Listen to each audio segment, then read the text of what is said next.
MTRCB dininay ang motion for reconsideration ng It's Showtime.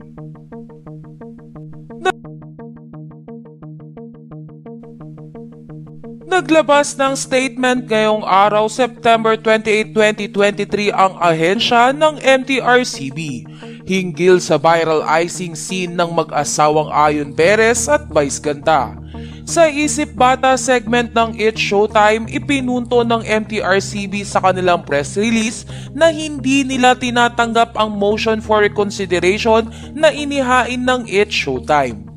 Ayon sa immediate release ng MTRCB, the Movie and Television Review and Classification Board MTRCB released a resolution dated 28 September 2023 denying the motion of reconsideration MR filed by GMA Network Incorporated and ABS-CBN Corporation.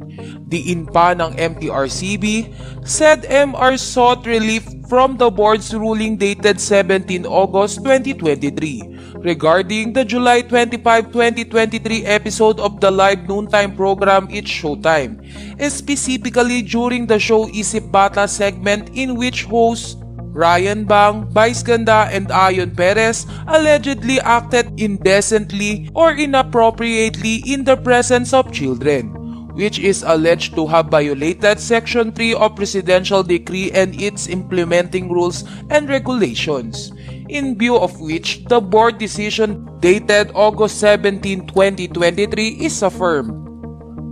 Labis naman na ikinagulat ng madlang people ang desisyon na ito ng MTRCB. Kanina kasi sa It's Showtime ay magkasamang nanonood ang GMA at ABS-CBN bosses sa naturang show. Kaya naman akala ng lahat ay mayroong magandang resulta ang inilalaban ng It's Showtime sa MTRCB. Gayunpaman, ang isang malaking katanungan ng madlang people ay meron pa bang It's Showtime bukas? At higit sa lahat ay maseselebrate pa ba ng It's Showtime ang kanilang 14th anniversary ngayong Oktubre? Sa kabilang banda ay wala pang opisyal na pahayag ang It's Showtime sa pag-deny ng MTRCB sa kanilang motion of reconsideration. Maging ang It's Showtime family ay tahimik pa sa usaping ito.